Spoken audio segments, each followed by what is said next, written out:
아들을 먼저 보낸 어머님의 마음. 안녕하세요. 저는 올해 70살이 된 평범한 할머니입니다. 이렇게 글을 쓰는 것조차 손이 떨립니다. 작년 이맘때 제 아들이 세상을 떠났습니다.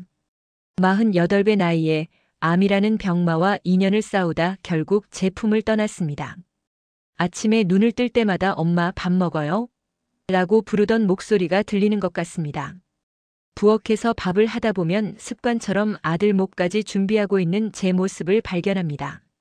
그러다 문득 정신을 차리면 텅 빈 식탁 앞에서 혼자 눈물을 흘립니다. 아들은 효자였습니다. 결혼도 하지 않고 평생 저와 함께 살았습니다. 엄마, 나는 엄마 곁에 있는 게 제일 좋아요라고 하던 아들이었습니다. 암 진단을 받고도 제일 먼저 걱정한 것은 자신이 아니라 저였습니다. 엄마, 괜찮아요. 제가 금방 나을 거예요. 엄마 걱정만 하지 마세요라며 오히려 저를 위로했습니다. 병원 치료를 받으면서도 아들은 저를 웃게 하려고 애썼습니다. 머리카락이 빠지고 몸무게가 줄어드는데도 엄마, 나 이제 다이어트 성공했지? 라며 농담을 던졌습니다. 고통스러운 항암 치료를 받고 돌아와서도 제가 만든 밥을 억지로라도 한 숟가락씩 떠먹으며 엄마 밥이 세상에서 제일 맛있어라고 했습니다. 마지막 날 아들은 제 손을 꼭 잡고 말했습니다. 엄마 미안해요. 엄마보다 먼저 가서 미안해요. 그래도 엄마 오래오래 건강하게 사세요. 엄마가 아프면 저 하늘에서도 마음이 아플 거예요. 그리고는 편안한 얼굴로 눈을 감았습니다. 장례를 치르고 49제를 지내고 1년이 지났습니다. 하지만 슬픔은 시간이 지난다고 옅어지지 않습니다.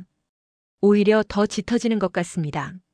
아침에 일어나는 것이, 밥을 먹는 것이, 하루하루를 버티는 것이 너무나 힘듭니다. 이웃들은 아드님이 하늘에서 지켜보고 계실 거예요. 할머니가 건강하셔야 아드님도 편히 쉬시죠라고 위로합니다. 머리로는 알겠는데 가슴이 말을 듣지 않습니다. 아들 방에 들어가면 아직도 아들 냄새가 나는 것 같고 옷장에 걸린 아들 옷을 보면 무너집니다. 저는 지금 혼자입니다. 남편도 10년 전에 먼저 떠났고 형제자매들도 모두 멀리 떨어져 살고 있습니다.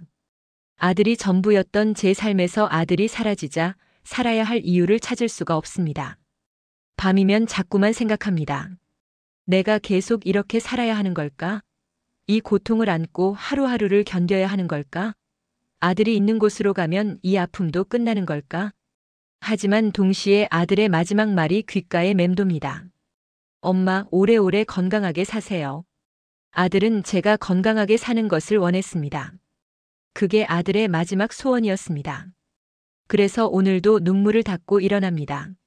아들을 위해서 그리고 아들이 남긴 사랑을 기억하며 하루를 버팁니다. 하지만 이 길이 너무 멀고 힘들어서 이렇게 제 마음을 글로 남깁니다. 아들을 잃은 이 고통, 누가 좀 이해해 주셨으면 좋겠습니다. 그리고 어떻게 하면 이 슬픔을 안고 살아갈 수 있는지 조언을 듣고 싶습니다. 오늘도 아들이 그립습니다. 너무나 그립습니다.